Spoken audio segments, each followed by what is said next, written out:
True underdog. Unleash the power within. Jayson Waller here, true underdog. Super excited about the guest we have today. My favorite football player growing up as a child. Used to watch every one of your games. It was the first draft I ever watched. Barry Sanders, Hall of Fame running back, leading rusher for the Lions, Heisman winner. How are you doing, Barry? I'm doing great, man. It's great to be here. Thanks for having me. And you know what? We're here in Detroit, Michigan area, right? You're still here where you got drafted. You're still living here in the community. I want the listeners and followers, for those that don't watch football, to understand how big of an icon you are in this state and for this team. I mean, me being a diehard Lions fan my entire life, and I know a lot of the people here that are filming this show with us, they're huge fans. They had you sign in stuff before we got on here, and you've been out of the game for over 20 years. And you know, when you got drafted by the Detroit Lions, you were the best running back in college. You broke all the records for rushing yards and touchdowns. You get drafted, the number 2 pick. You remember who the number 1 pick was? Yeah, I remember the number 1 pick. That? Yeah, the number 1 pick that year was Troy Aikman. That's right. And I was actually number 3. Oh, you were number 3. I was number 3. That's right. Yeah, So it's my fault. You were number 3. But I'll take 2 though. I'll take number 2. You know why I said number 2 that, money? though? I'll take number 2 money. Number 2 money. They owe you that money. Tony Mandrich was number 2. Right. And that didn't last long. That's what I meant. So you were the, right. It was Troy Aikman, then it was Tony Mandrich, then it was you. And you came into the game and you were rookie of the year, your rookie year. You broke 1,000 yards. You almost won the rushing title. And you were such an icon here in Detroit. And the way you carried yourself on and off the field, I want people to understand that not only did you break records, but you know who you are as an individual in the community, as an adult post-football, and what it was like growing up. So let's start in your family life growing up. You're one of 11, is that correct? I'm one of 11. Okay. There were 3 boys, 8 girls. Oh, wow. You know, I'm right there in the middle on number 7. Okay. And grew up in Wichita, Kansas. Yep. You know, and one small thing I'll say about it, just to give you an idea of how I was raised. You know, I was raised to say yes, ma'am, no, ma'am, yes, sir. You know, that's the way I approached any adult. Yeah. Is what I was taught to address any adult. Right. And so you know, and so just things like that. You know, Dad was very, very firm. Yep. You know, and hardworking, and Mom was a little more. Two very different personalities. You know, Mom was much more laid back. Didn't say a whole lot. You know, unless she was maybe griping out Dad or something like that. You know. Yeah. but we've all been there. Right. Yeah. But you know, I would say a pretty solid, stable foundation is one that I was fortunate enough to come from. You had great parents. Your dad worked hard. Your mom was laid back. I mean, you know, you're one of 11. You're right in the middle, lucky 7. What was it like? You know, I know your dad was in the roofing business, correct? What was it like for you to want to do things in Wichita, Kansas? That's a small town, right? I mean, it's not that big, right? And to want to play football and to do things, but being part of a big family, were there some struggles? Were there other sports you wanted to play? Were there things sometimes that held you back from doing the things you need to do as a kid because you were helping, you know, with your family? Well, for me, I wouldn't say there were really things that held me back. I mean, sports-wise, activity-wise, whatever could get me out of the house, doing something productive, then my parents were all for it. You know, so I was always outside running, playing, jumping, playing with friends. You know, and from a pretty early age, I was playing sports, basketball and track and football. I saw you really liked basketball, but your dad wanted you to play football? Well, no, I mean, he knew I was a football player. I guess I thought I was a hooper, you know. Thought you were like Isaiah Thomas. I thought I was a hooper. Through. Yeah, okay. But he knew I was a football player. And so I think that was more so it. But I played all those, you know, growing up and you know, so yeah, I was always very active as far as that. You know, and really I started playing organized football when I was 9 years old. Mm-hmm. But I was an avid follower of college. How good were you high at 9? School? And were you one of the best players on the team at 9? My first year, I believe I was. Okay. My first year, I was. It's funny because my first game ever, I was playing with a team called the Beach Red Barons, and And I'm pretty sure the first game I played in some Chuck Taylors. Oh, wow. Right? That's hard to run out there in Chuck Taylors. I played in some Chuck Taylors. So I had a great game, a couple touchdowns, whatever, some good tackles. And so I was able to convince my dad after that to go and buy me some cleats. After they were actually some juice mobiles. Juice mobiles. My spot built, and obviously they were named after OJ. Yep. The Juice, who another great running back. He was amazingly popular in the 70s, what have you. So I think that first year I had a really good year, and then years following that it was kind of some really good years, some not so good years, but the first year was very good. You competed, I would assume, sometimes with your brothers to see who would be more athletic. I'm sure you played some sports against them. Were you the fastest? Oh, no. Well, I have a brother. I have two older brothers. Mm-hmm. Byron is just a year older, mm-hmm. right? But growing up, he looked like he was like 5 or 6 years older than me. And then my oldest brother, Boyd, is like 8 years older. So Byron and I were always together. I was always sort of following him around the neighborhood. Mm-hmm. And whatever he did, that's what I did, so oftentimes that involved playing football with the older boys, and so that's really, that was really sort of my first taste of playing football, just, being there in whatever vacant lot we found or someone's yard, and just being with the older boys, trying to fit in with them basically. But as far as the fastest, no, obviously, at that age, a 2 or 3 years difference is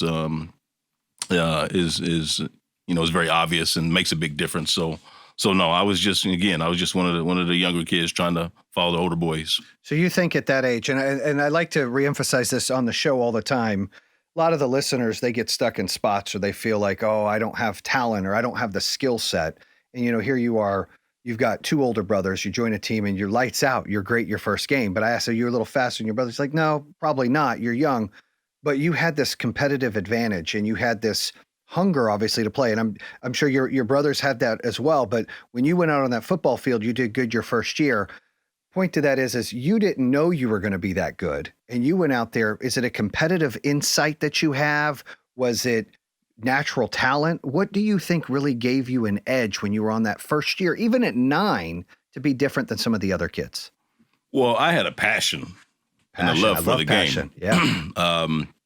And you couldn't keep me away from the game. I mean, I was always watching it, and I was always playing it, whether at recess or after school or at practice. You couldn't get enough, right? I could not, or if I wasn't doing that, I was playing my electric football game. Okay. So yeah. Is that what the little things that move around? Absolutely, yeah, absolutely, I remember that. Yeah. Absolutely. That was my sort of video game or Madden football. But yeah, that was, so the game, it was something about the game that just kind of took a hold of me. It was a why. You were passionate about it. It was something that you hooked on. I just loved it. Yeah. And I have to give Dad credit. I mean, he was an avid football fan. Yep. And you just mentioned the fact that I'm one of 11. Well, he's just a working guy. He had season tickets to Oklahoma Sooner football, mm-hmm. And he always tells a story that in the early 70s, whenever they raised the tickets and he had one too many kids, he had to give up his season tickets, but he was a serious fan, and so that's where a lot of it comes from, and so yeah, I mean, I couldn't get enough of it. I loved the Raiders. That was my favorite NFL team. But everybody liked the silver and black when they were young. Oh yeah. It was the cool uniform. I guess and plus they were always winning back then. yeah, they had good teams back then. They were always winning. But whether it was high school ball or college ball or pro like ball, I just loved it. Loved it. You came into high school and you played, and a lot of people know your story. You came in, I think, as a cornerback starting out, right? Mm-hmm. And then converted over to running back.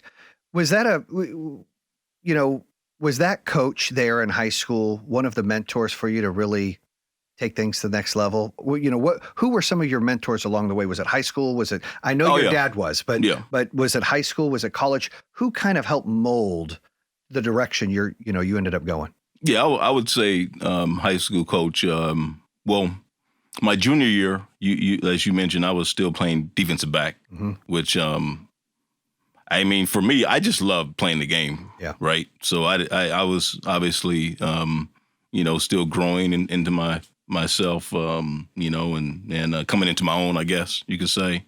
And so I loved playing the game. My junior year, I was starting defensive back. My brother was a starting running back. And after my junior year, the longtime coach retires and goes to athletic director, hires the new coach. And the new coach, he comes in and just with a completely different mindset and attitude. Just a fun-loving guy, a lot of quirky sayings. It's great to be young, alive, and a Redskin. That was our mascot. I know that's controversial. It's sort of controversial now, but he just had a whole different philosophy, and so he's the one that after the fourth game of my senior year said, no, I think we're gonna make Sanders a running back. I think it's actually the third game, but he was like, yeah, we're gonna make Sanders a running back. He's an okay defensive back, but I think he's put on earth to be a running back. And that's your senior year. That's Were my you senior already year. getting looks your junior year as a corner? I wasn't getting any looks. I thought I was a pretty good defensive back, honestly. But I would have loved to seen you pick one off and do a little shift to take it to the house. No, I love the contact. Yep. And I loved just everything about being a corner. And like for a small guy, relatively small kid, I mean, that was a good place to be if you were athletic. Yeah. And I was sort of the kick returner type guy, but Coach Burkholder came in and put you in there and put me at running back, and really the rest is history. But he's a guy. Actually, he's a friend to this day. I mean, we still talk. So cool. And get together and things like that. He loved being around kids. Mm-hmm. You knew that was where he really wanted to be. It wasn't a chore. He loved football. Yep, he was passionate like you were. That's what you guys had. That's what he was. He shared the passion. That's what he was. He was passionate about it. He had been around some great players because he had coached at junior college in Kansas, and he had been around Mike Rozier and Ron Springs and a couple guys like that. And so for me, that was very fascinating. And another thing he would do the day of the game, he would show these videos of great running backs that had played in the Big 8 conference. Mm-hmm. Now it's the Big 12. Right. And one of those running backs was Billy Sims, right? And all those great Oklahoma Sooner running backs. And your dad loves Billy Sims, right? Absolutely. Billy Sims, Barry Switzer, anything Oklahoma Sooners. But he would show us those highlights day of the game. And it was just great inspiration for me as an aspiring running back, to see that footage. And it was just more sort of excitement and just something I always remember to get hyped up for the high school games. One thing that you just shared here, and I talk about this all the time, is we hit pivotal points in our life where I believe there's no such thing as a wrong decision. That's what I always tell people. Look, whatever decision, when you come to a crossroad, whatever you decide, it's the right decision as long as you're all in on it. You can't look backwards. Once you look backwards, now it's the wrong decision. You're second guessing it. But people we meet, relationships we have, different things can change our entire life. Imagine if he didn't make you the running back. Think about, he saw something. Let's put him at running back. And it did, and the rest is history. And there's always different pivotal moments. And I'm sure there's games and then times in college that every step we make, every day that we get up and we take part in that day, those decisions affect the rest of our life. Now, we don't want to scare ourselves and go, everything I do is going to change everything. But it really does. People we meet, relationships, everything changes everything for your whole path that God has for you. If that's what you believe, like that is your path and you have to make those decisions. So what's really cool is here you are. I go back to in my business, like, oh, there was this pivotal moment when I met this guy and did this, or, oh, I decided to take a chance on that. Where if I didn't, where would I be today? That's a spot right there that at least I'm seeing as a fan and doing this interview is like, look, if he didn't make you the running back, what then? You said you were getting no looks. You became the running back and off to the races. Yeah, absolutely. Because I was concerned really going into my senior year because probably around my junior year or into my sophomore year, like the light bulb went off for me that actually, eventually you're going to like graduate and what do you want to do? Well, for me, the answer was I'd love to go to college and play college football. Before then, I just, I wasn't serious about school, and I guess I was just sort of punching the clock every day, I guess you could say. But I really remember just saying, oh, wow. And then a few of my buddies were getting looks from colleges. In fact, there was a kid, big kid, that I played high school with named Joel Fry, who had signed with Oklahoma State. He was a lineman. He signed with Oklahoma State his junior year. And so they were really coming to scout Joel when they saw me playing, and so, but point is, so I had that thought like, I really want to go to college and play college football, but I'm getting no looks from anywhere. I don't know what I'm going to do, and that's when, around the same time, Coach Burkholder comes in, and that sort of thing. So yeah, but I believe that interesting horse how came by for you to be running back, and you jumped on it and made the best of it. And like you were saying in your previous statement, I believe something. I believe something similar when you talk about, destiny and how things shape your life. As far as looking back on certain mistakes, so certain things you look, when they happen, they feel like a mistake. Yep. But as I've gotten older, I realized that some of those things were really just lessons. You learn from them. Yeah. They weren't necessarily as big a mistake as you thought they were at the time. They really, and obviously it depends on how you handle them, right, and how you go forward with them or whatever. But that's interesting. Just how life does take those twists and turns. It's weird. And you just never know what's around the corner. And you don't know what relationship or what decision is going to change everything. Absolutely. So you get in because I have to say this, the previous coach that had retired, he was adamant that I was not going to be a running back. He was adamant in that sense, and really the new coach told me that. Right? He told me that after the fact. Because the old coach had retired and become AD and hired him. And he was like, yeah, he was never going to play you at running back. He told me that he just didn't think you had the toughness, and he had grown up playing the game and coaching the game a certain way. Right. And so, and obviously my frame and whatever. You were small. You were 5'8". Still 5'8". Yeah. Well, I probably wasn't even 5'8" at that time, but yeah. So I just didn't look like his view of a running back. Right. So you're right. I am very fortunate that the new coach came in and he could see it. It's great that sometimes people around us can see things that other people are missing to give us that opportunity. Absolutely. So when you got college offers, I've seen a lot of the documentaries and the Football Life, which is a great. I mean, that was one of my favorites, not only because I'm a huge fan, but the whole story of you and getting to where you got in the NFL. And you're one of the most humble human beings I've ever met. I've met a lot of folks. You're very humble. You're never cocky or arrogant. I mean, your professionalism and the way you carry yourself is top notch. I've never met anyone that is like that. So, I mean, take that as a compliment because the world lacks that, including me. I'm always like, man, I wish I was as polite or kind as Barry is to people all the time. I got to teach my kids. No, I promise. I got to teach my kids that. But one thing, when you're very humble like that and you're not an outgoing, hey, what about me type person, you almost need these little roadmaps that are getting you to where you're going because you're not going to be out there screaming and taking what you want, which is what most people do. You had to follow that destiny with certain relationships that you've made or that saw things in you that others might not have that have accelerated your path. Let's go to when you were getting recruited.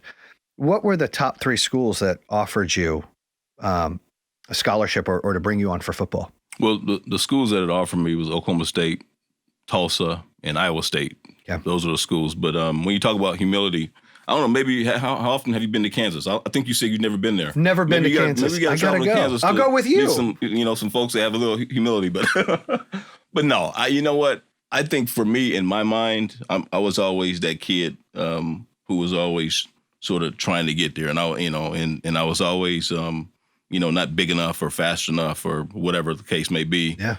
And so I think I always play with that chip on my shoulder. And that really heavily influenced me. I think also I probably took on more of my mother's personality, because my dad, if you ever had been around him, he's not what you would call humble. Right. And he loved interviews. He loved the I cameras. loved his interviews. Every time Absolutely. he spoke, I loved it. It was great. And probably he's one who would often keep one humble as well. But I think I take on my mom's personality as far as that. But for me, it was just all about always about playing the game and trying to be great at it. And really, trying to be great at whatever level I was. In high school, I wanted to be a good high school player. Yeah. And same in college. I was never. I think I could say I was never too far ahead of myself. Yeah. And I think that's again because of, especially in the early days, it was so hard really to get any traction. And I just loved playing the game and being on the field. But to answer your question, the three colleges were Oklahoma State, Tulsa, and Iowa State. I have to say this though, I had pretty much in my mind resigned to the fact that I wasn't going to go to school in Kansas. Because they had horrible football programs. K-State, KU, and Wichita State were the three like major schools as far as football. And so outside of Kansas, those were the schools that offered me, and those were the recruiting trips that I took. And your dad wanted you to go to Oklahoma, and you took Oklahoma State. Did it hurt his feelings? Well, he was bothered? He was a big Oklahoma Sooner fan. I didn't get recruited by University of Oklahoma. Right.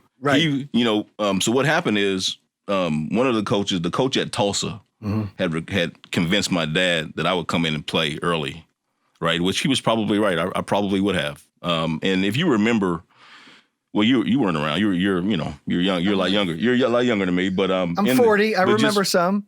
But like if you think about Thurman late Thomas was 70s, 80s football, teams would stockpile players because there was like unlimited scholarships. You're right. So you look at the Oklahoma Sooner bench and you see 10 running backs, and a lot of times it was almost like an unwritten rule. The certain coaches would recruit certain players just so another school didn't get them. Oh, right. Yeah. They would never see the field. So they would recruit them and they never see the field. Yeah. Right. Yeah. And so the same thing. It was the same case at Oklahoma State. We had a ton of running backs, and they were all from places where you would think,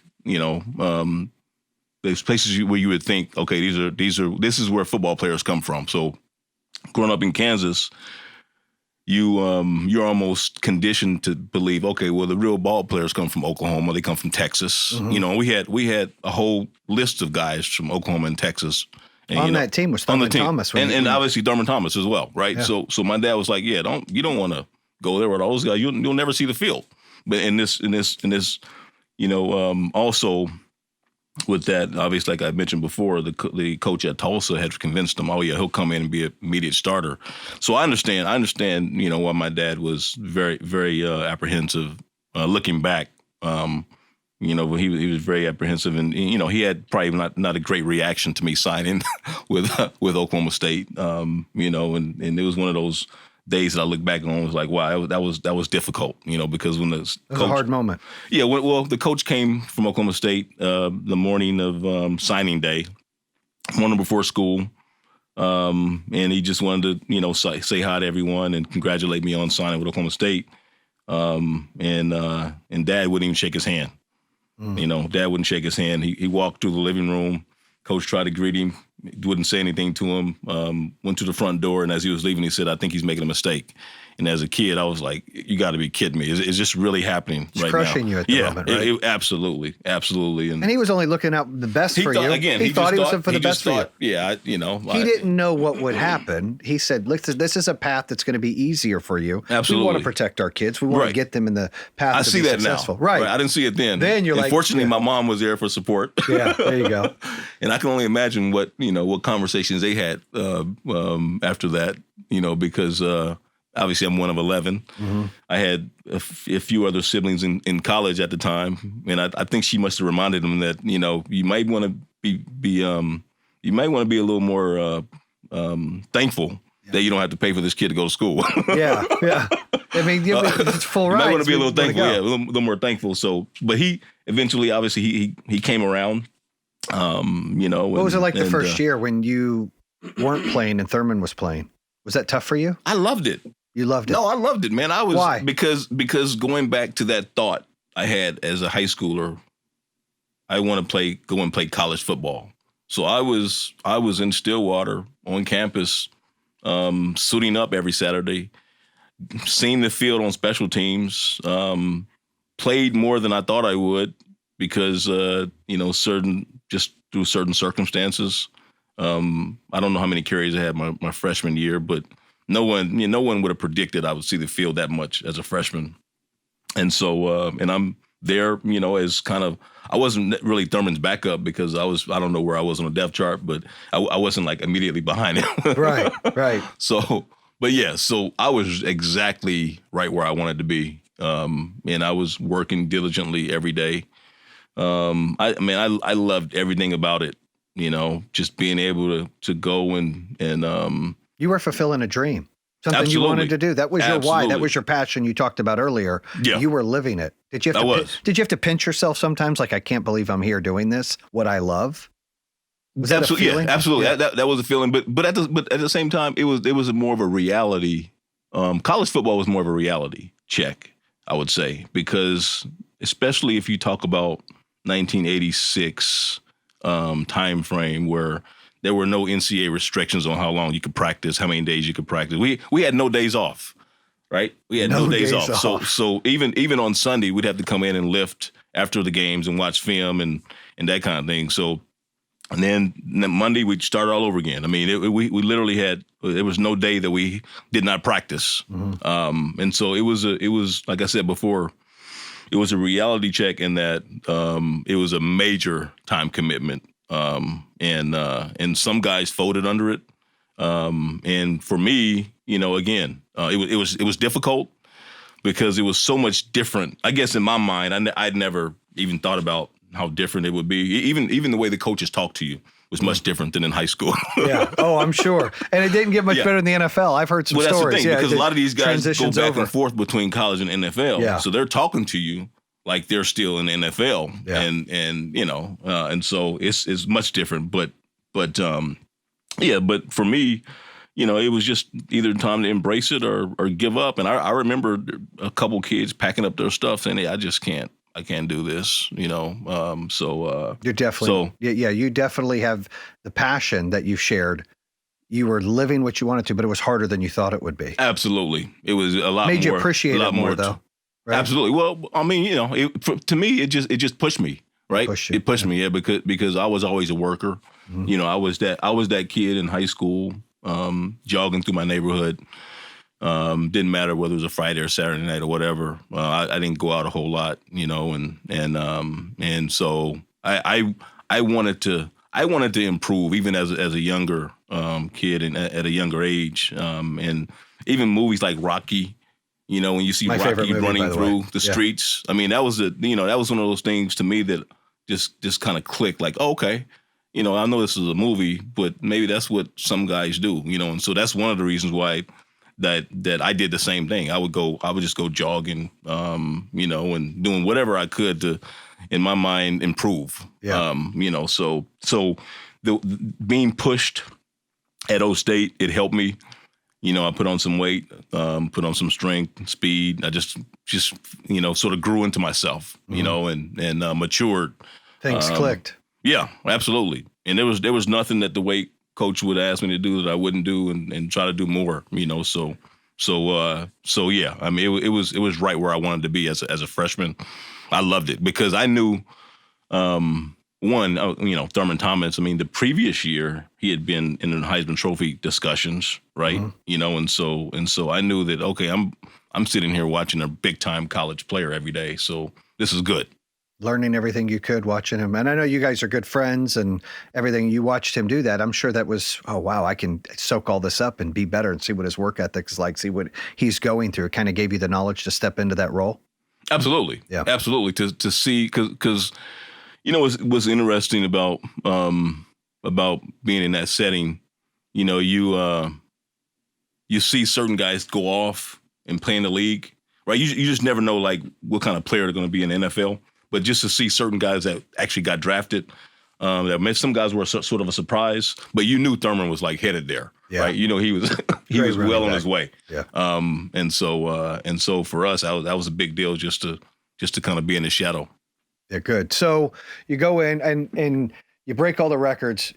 I don't know if some of the fans and followers and viewers know this, but you were the first player to be drafted that wasn't a junior or senior. Is that correct? It was after your sophomore year?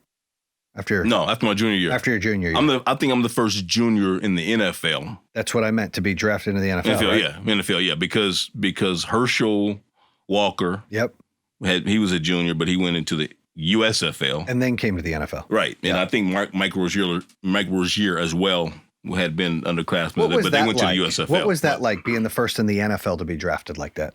I don't think people talk about that. It was kind of scary. Yeah, right. Honestly, it was kind of scary because it was, I knew that it had sort of been a trend of juniors coming out, going into the other league. I didn't know how the NFL would react.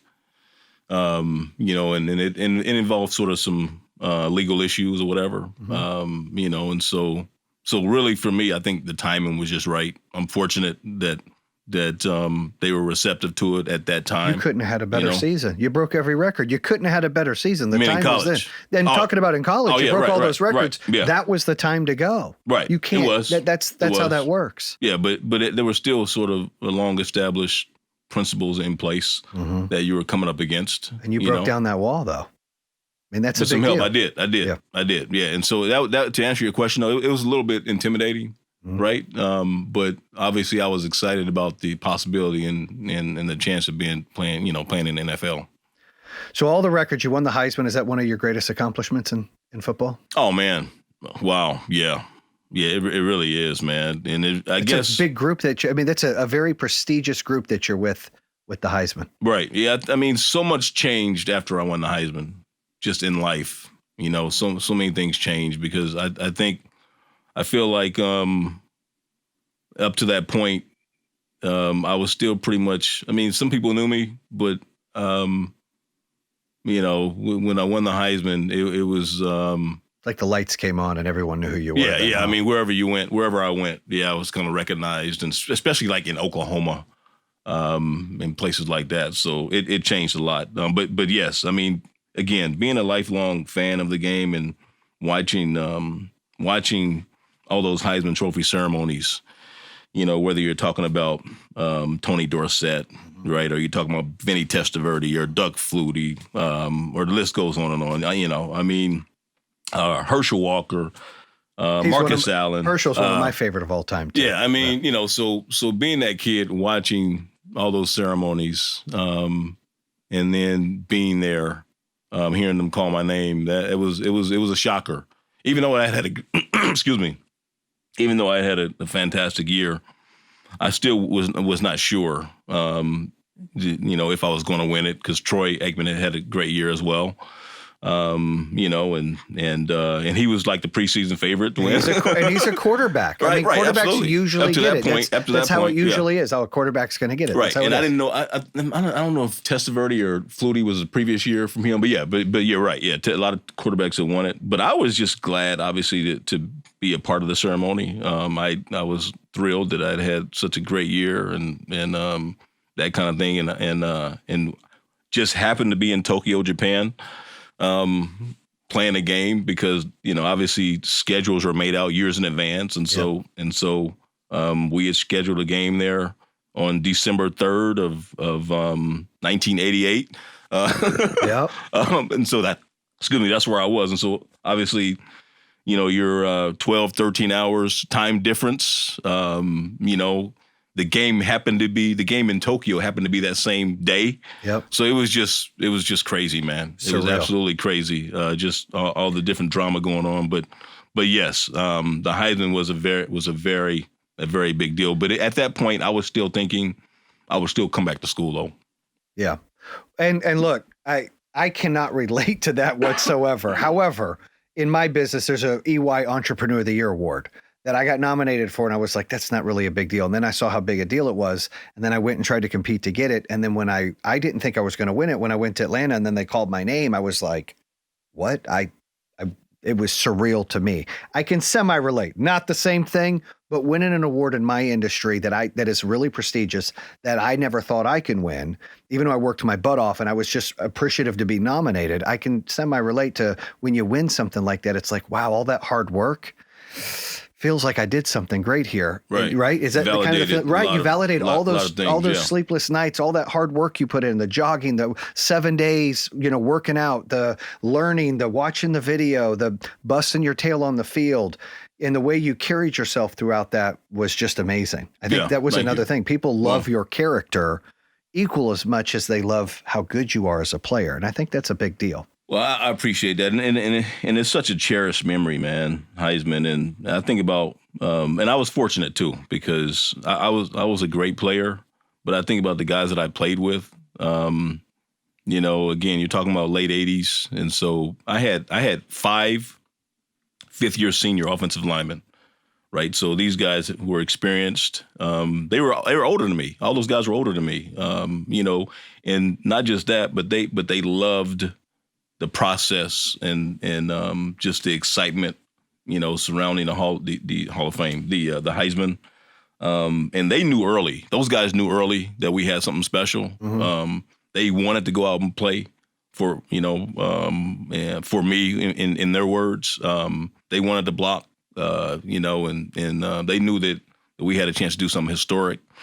And so those are some of the things that I think about as well. Is that those guys, those linemen who really cherished that moment, and really saw early in that season that, oh no, we have a chance to really do something great. Right, absolutely. Where most of us were thinking, Thurman's gone to the pros, man. Now what are we gonna do? They were thinking, no, I think we're gonna be okay. So, but I think about those guys as well because obviously in your business, also that it's such a great team game, and you need people around you to make you great. True. And bring out the best in you. That's exactly true. So the same thing applies for me, especially for that year. So you get into the NFL, Barry, and you're playing for the Lions. You're drafted 3rd. You're Rookie of the Year for Offensive Rookie of the Year, right, in '89, and almost win the rushing title. I remember that like yesterday reading it because it was Christian Okoye, and I always bring this up because I was a huge fan, and I'm like, Barry's going to win this. And I think the Lions were up, and there was an opportunity where you could have had the ball and got the title your rookie year, and you said, let the other guys run. Just touch base on that a little bit, because that is your character that people don't understand.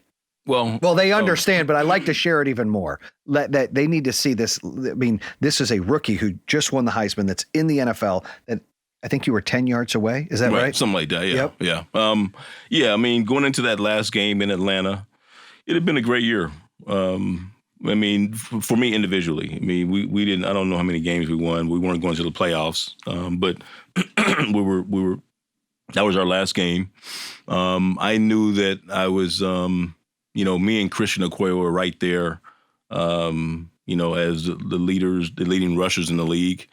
And maybe I think he had played earlier that day or something like that. That's what happened. I remember. And had a good game.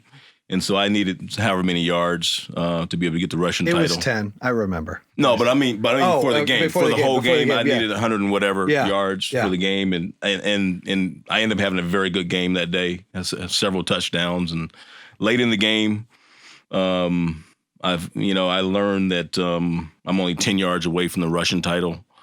But whatever the score was, the game was well out of hand. We were going to win, and it was the last game of the season. It was really the time where you put in guys, your second string guys or whatever. And so they asked me, did I want to go back in? And, cause I'm only 10 yards short of the rushing title. I was like, no, let the other guys play, man. I mean, it's been a great year. I don't feel like I need the rushing title to validate this season. It's already been a great season. I think later on I would learn that I was Rookie of the Year. I think that's voted on probably later, like in January or something like that. So I had already known that I had accomplished pretty much everything I wanted during that year, other than going to the playoffs. And so that was really my mindset. Selfishly, as a fan, I wanted you to win that. That would have been just great. Like Rookie of the Year wins the rushing title, but also as a fan to know that you said no. Right. Like let those guys come in. That's true teamwork. You were just talking about the offensive linemen. Like that's what people in the world need more of, especially with our athletes, right? That to know that, look, team comes first and it's about us being unified together and doing things, not really selfish, stuff. I love Terrell Owens. agree. And I Yeah. love the comment. I love me some me. I kid around with my kids and say that because that's my favorite line. I love me some me. But Right. in real world, I don't. Like I'm always Right, like, right. I'm a little embarrassed or shy about stuff. And I don't want it to be just about me. I want it to be about our organization or my partners and our company and our employees. You are showing that on the field as a rookie who just won the Heisman Trophy, who gets drafted, third pick in the NFL, and you're right there. And the coach, everybody's like, "Hey, you want to go and do it?" No, let those other guys play.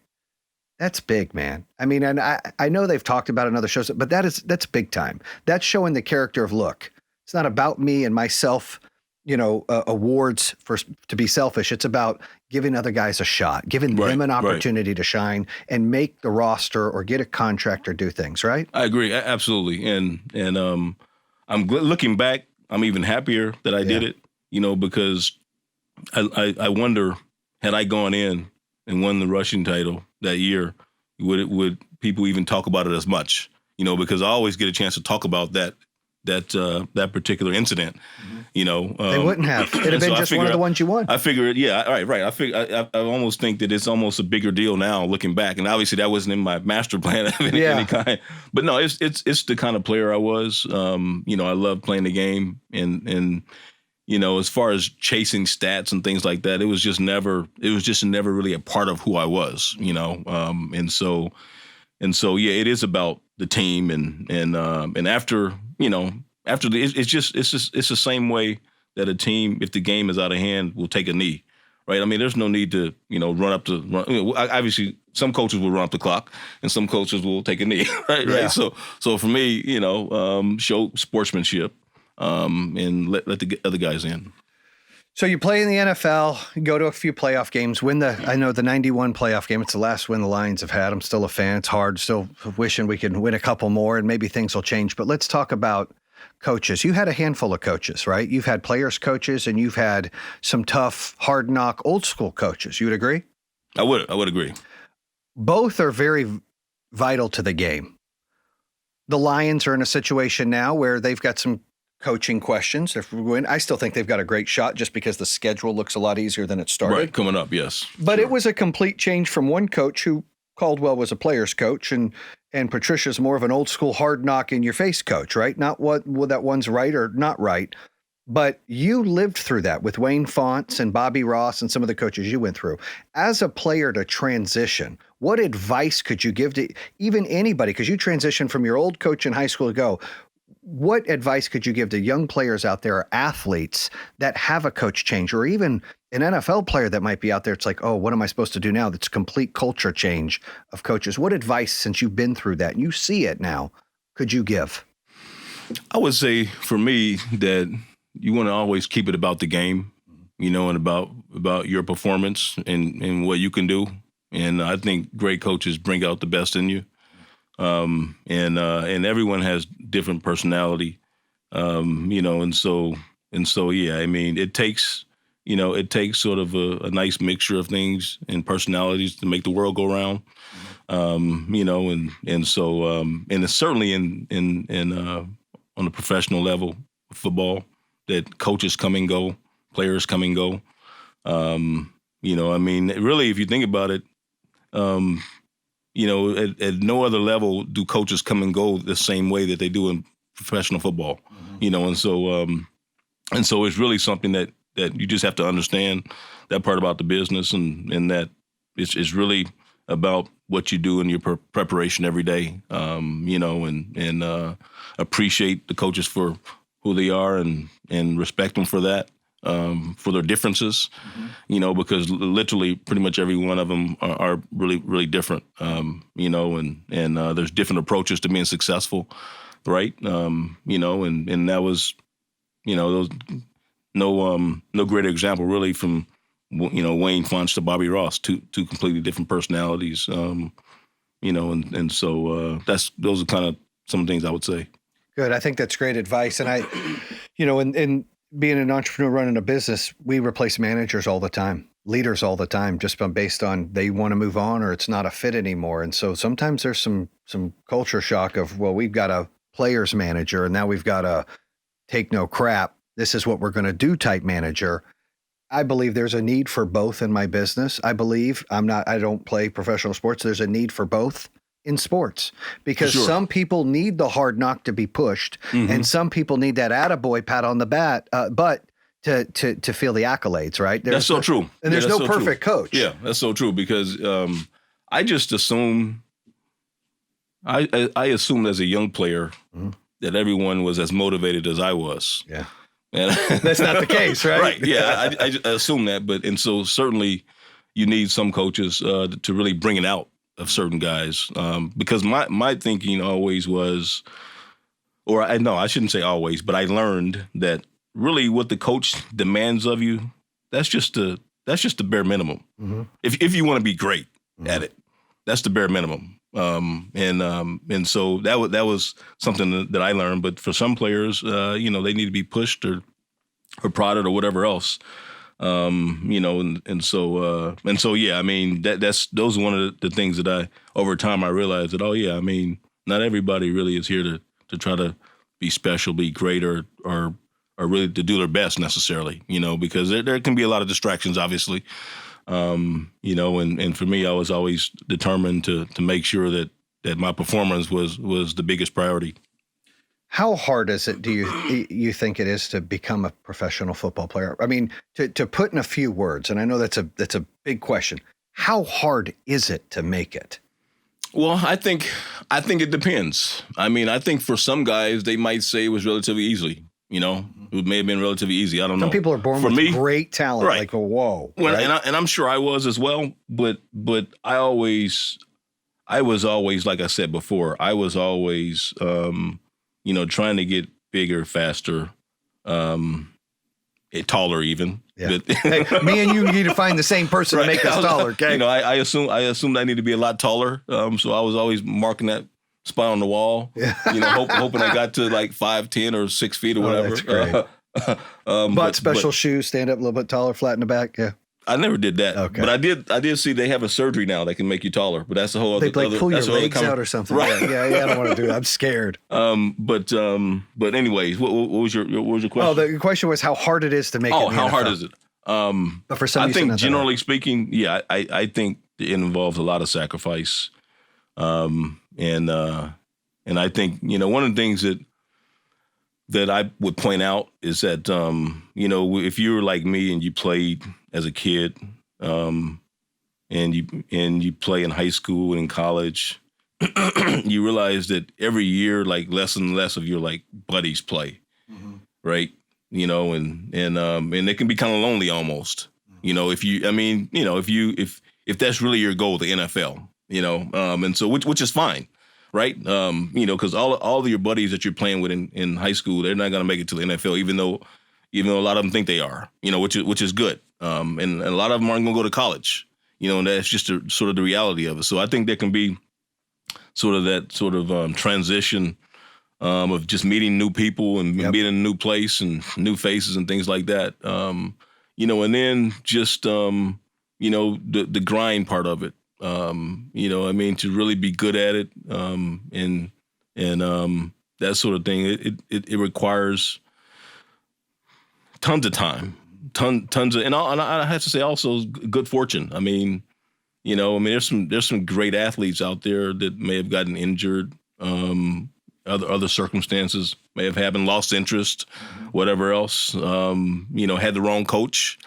Playing out of position, so I would say, yeah, a lot of the right things have to come together, in my mind, for one to end up there. When you talk about all the kids that start off playing the game and dreaming about being a professional football player, and so I think for me, I'm fortunate that I had the philosophy.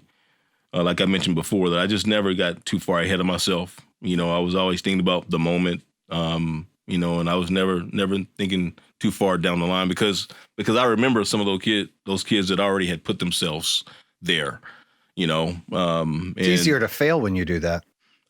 When You know, you're and in high teach his school own, and you're and teach thinking, his I got to own. be in Right. the NFL, Right. you're not That's looking true. at the moment. Right. It's easier to fail. I have a motto, you can't take an elevator in life. You got to take the steps. It's one step at a time. And if you're already looking at the top, like if you're in high school and you're not even focused on getting into college to play, Right, and you're exactly. bypassed at the NFL, that could hurt you. Absolutely. Absolutely. And you didn't totally do that. agree You with said you stayed in your moment. You were like, I've got to be the I best want to right be here. great yes, at where I am at this moment, you know, and so I think for me that those things certainly help me. But to answer your question, I would say extremely difficult to be able to do it, and only a few make it. Mm-hmm.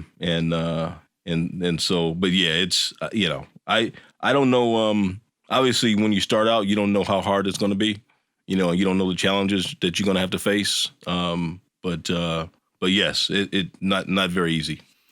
Good. Thank you. My son wanted me to ask that question. He said, make sure you ask Barry, how hard is it to get in the NFL? So I wanted to make sure I asked that question. But what that does is that brings me back to the listeners and followers. But if you embrace, but another thing I learned too, though, but if you sort of embrace sort of the grind, Mm-hmm. right? I mean, because I think that's the major part of it. That's the only way you get there. I think the best advice you also said is stay in the moment, because Right. you'll never that's succeed the if only you're way you get looking there, way though. ahead. You got to look for this moment each Right, step. absolutely. And that's Absolutely. the best.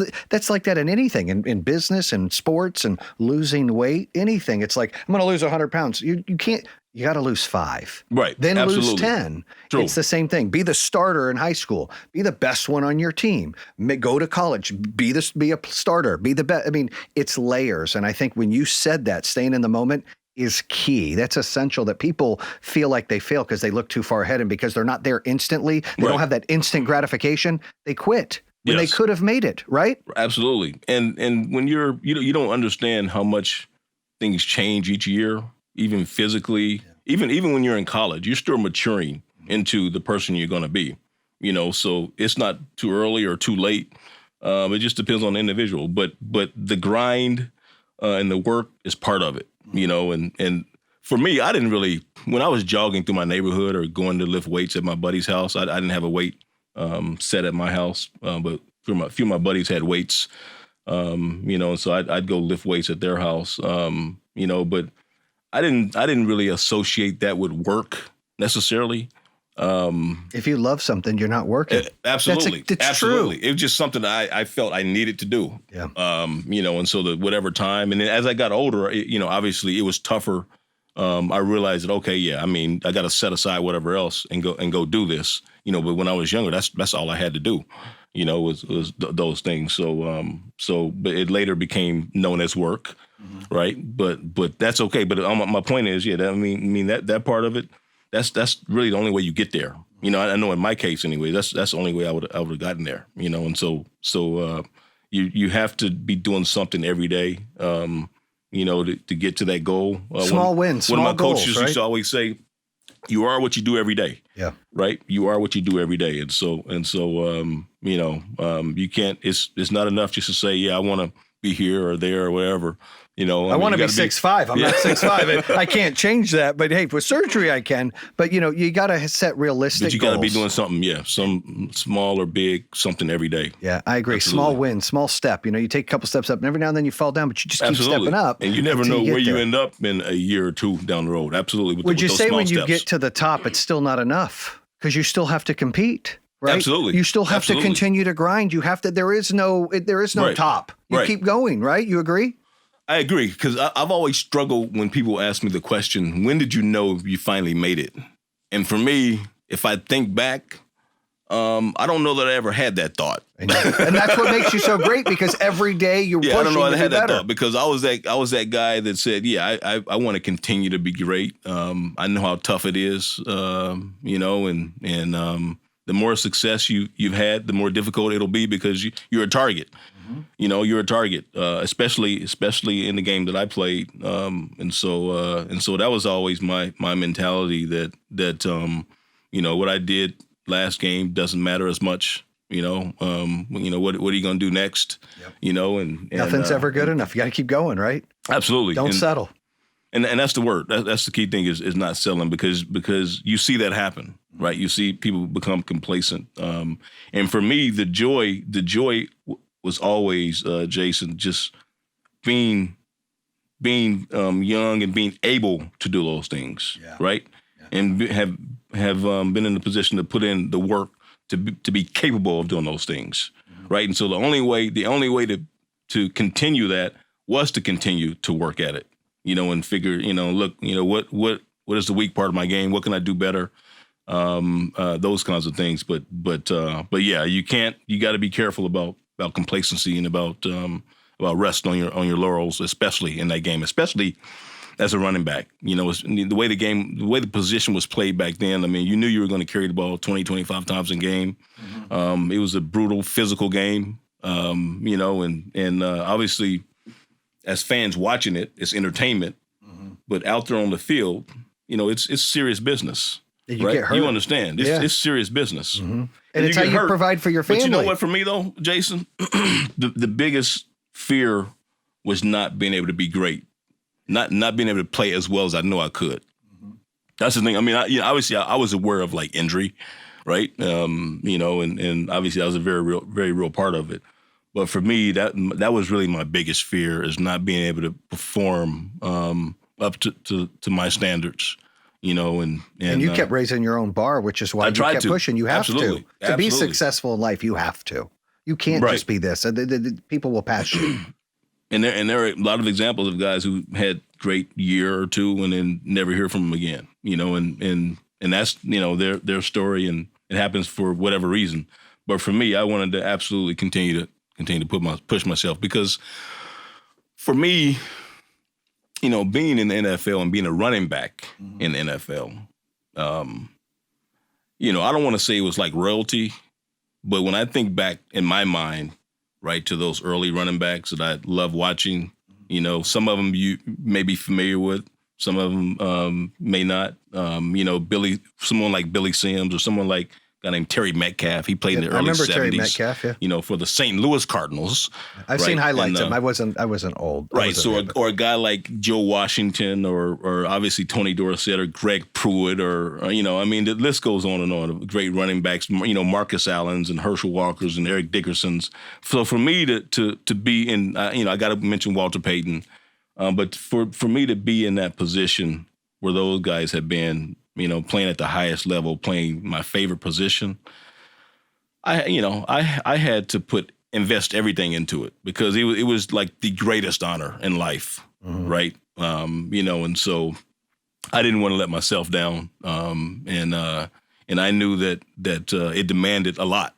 But it wasn't just, okay, I'm playing NFL. No, I'm playing running back, the greatest position, and the one that I've always looked up to and wanted to play, and had dreamt about, and whatever. So it was more to it than just I'm playing running back in the NFL. It was a special, unique honor for me.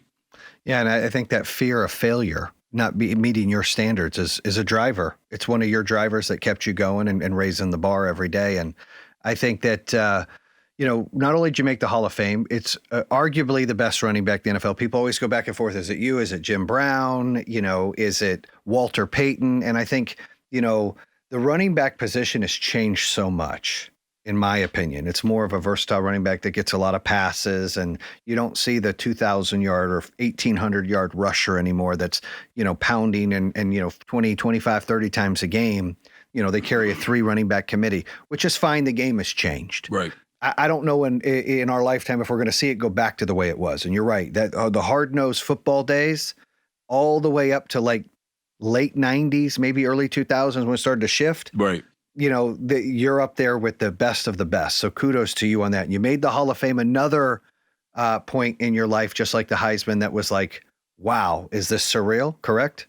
Oh, absolutely. Absolutely. I mean, it just brings back so many memories of playing the game, and individuals, who pushed me along, and on the field or off the field.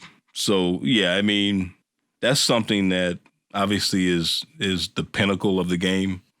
And you think about the people that came to watch you play, and the players you played against, the stadiums you played in, and, just universal sort of respect, the highest respect and honor that I guess you could pay a player. So yeah, I mean, that was a special, unique honor for me and for my family, for my dad to be able to witness that. I guess I could almost say that without winning a Super Bowl, maybe, I don't know that it replaces it. Right. It would help. It's always but nice to have it that definitely ring. helps to have had that amount of success in the game. And because, it's almost like your story lives on forever. And you kind of left your mark. It's like, the stamp of approval. Everything you could possibly do, you game. accomplished. Everything you possibly could do, you accomplished. And even you could have accomplished more, and you even stepped back. We talk about that. Like, hey, it's not about me. It's about the team and these guys getting a chance. That takes me to this part. Too many times, fans look at players as that's all you are. You're Barry Sanders, NFL legend, Hall of Famer, Heisman winner, icon of the Detroit Lions, right? You're the face of the franchise. But they forget that even though you're passionate, this was still your job. That was your career. That was this much of your life. You're a dad. You're in the community. You're doing things now as an ambassador with the Lions. There's a lot of things going on. Let's talk about post-football, if we can, right? It's because life's so much bigger than what we just do for our career. Even though that's part of you, you love it. I know what that's like. I run a business. It's like my inside. It's like my own child. It's what I did, and I'm here and I'm doing that. But there's so much of me that's still a dad. I'm a grandpa now, like all these things going on. I joke and say I'm a gilf because I'm 40 and I got a granddaughter, but that means, that's my joke. So going back to you being a dad and there's so many other aspects. What is it like when you leave football? Because I've heard and read stories where a lot of players, that's all they know. And then they struggle. It's an identity issue. What was that for you to leave football and get into the real world again? Well, I mean, it was tough to leave. I don't know that I'm back in the real world, because I have a pretty good life even now. But I mean, but no, I know what you're saying. Yeah. I know what you're saying. No, it was tough. It was tough leaving the game. I mean, I felt a little bit like I had lost a relative when I left because the game was so much a part of me. But I knew for me it was time to move on. But it definitely hurt. But I have to say this though. My last, I don't know, couple years, year 8, 9, I think there was a small part of me that said, I look forward to what's next. I embrace what's next, whatever that is. Because, when you're there every day, you realize how fragile it is. Although, yeah, I mean, Tom Brady, and Drew Brees, they're playing 20 years, but some guys only play 1-2 years, and some guys play a few months. So the game is very fragile in that sense, and nothing's given and guaranteed. Right. And so that year 8, 9 or so, I remember having that thought that, what, this has been great. I've done so many great things, but there's a small part of me that said, yeah, I do look forward to that. And so, but even when that time came, then it was still tough to pull myself away from the game. I went back and forth, and that sort of thing. And obviously, we know how the story goes. And I retired after my 10th season. I also learned that I'm never going to find something like football. And I think that helped me as well. Right? You're not just going to wake up someday. I may find something. Golf, maybe? I may find something. Well, I'm not as good at golf, but I enjoy golf. But I'm not going to find something like football in that the excitement, the thrill, the passion, the paychecks, all those things. You're not necessarily going to find something like that. Maybe I will. I mean, I think that's the great thing in life. You never know what's around the corner. But I love my life in retirement. It's been fantastic, honestly. I mean, the cool stuff that I've had a chance to do, just being sort of like a brand ambassador, doing a lot of great work with different companies.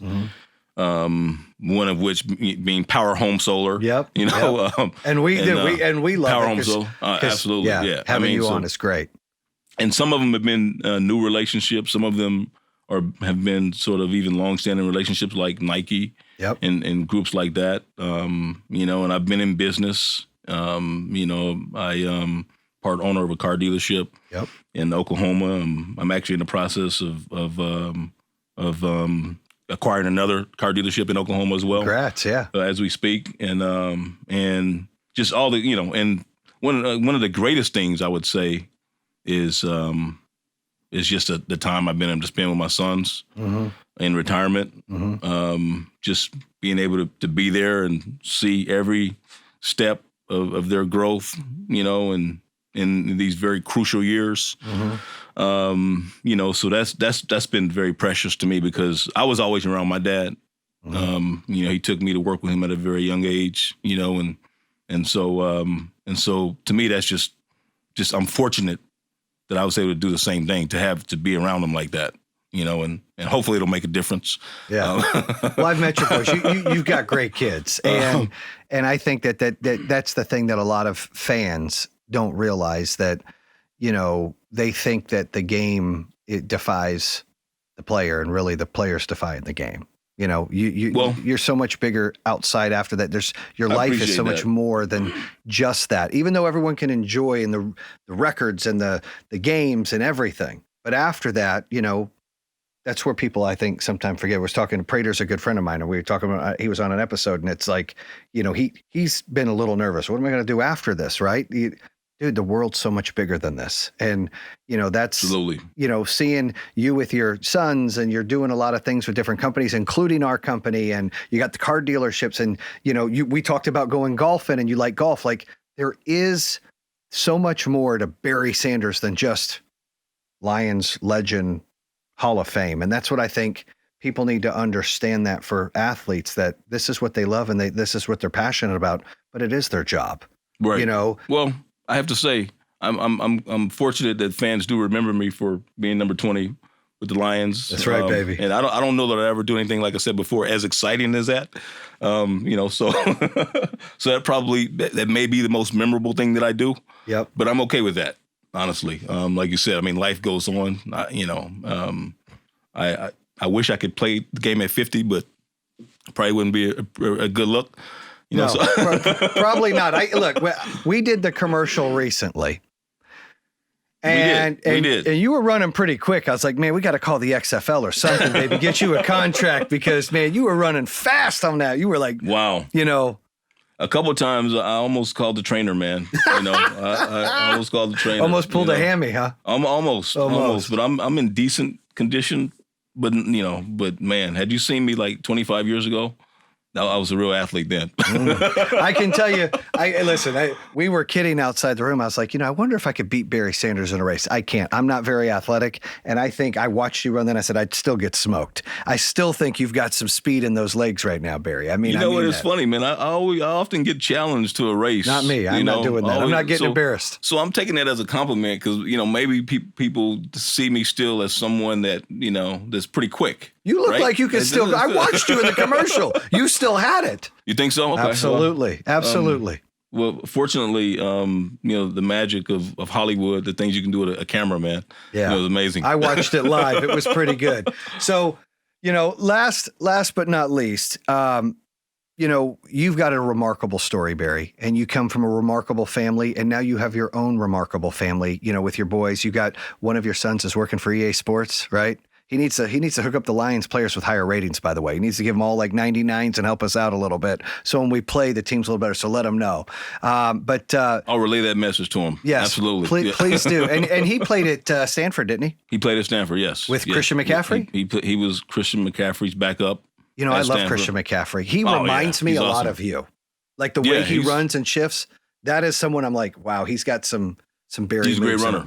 No, he's a great runner, man. Everybody compares themselves. You know, there's always this comparison. It's like this, like, are you like Tom Brady or Peyton? It's always, are you like Barry Sanders? Does that feel, I mean, I've heard it my whole life, and not just because I'm a fan, I hear it on TV. Does it feel good as a compliment that people want to compare themselves or other players to you? No, it really is, and I feel, like I'm maybe getting too much credit because there's so many guys that I like I've mentioned already that I imitated in some way or other, or that had an impression on me or influence on me. Man, I think you made so Chris now they're Berman. giving me credit for a lot of that stuff. But I don't know, man. I remember watching when NFL show would come on with Chris Berman, and it was there goes Barry, the 30, the 40, the fit. Like that was the giddy up right there.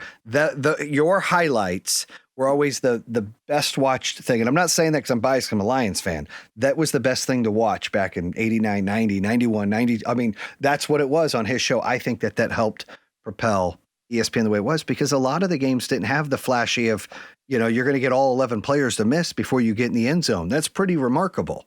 Right? No, I take pride in that. Like I said, I love being a running back in the NFL and the challenge. Yeah. The challenge of it. And, just sitting back there, before the snap, not knowing what's going to happen, knowing that you're the target, and being able to create some of those runs. I mean, to me, there was a certain art to it.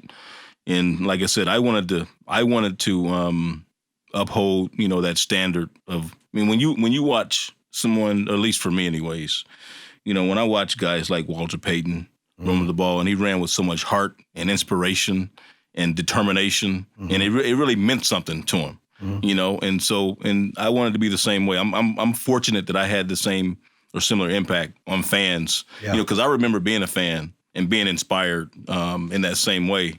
And so, that's one of the greatest honors for me. And that's why things like you were asking me, like the Hall of Fame means so much, because, so many fans that, people come up to me all the time and, they say stuff like, man, I rooted against you when you played, but I certainly enjoy coming out to watch you play against my Bears or Packers or whatever else, and that kind of thing. So, no, that's for me, that's one of the highest compliments I could receive. Good. Well, hey, thank you for coming on the show. I want the fans and listeners to understand that, look, everything's one step at a time. You explained it very well, that don't, be in the moment. Don't over set your goals to where you can fail.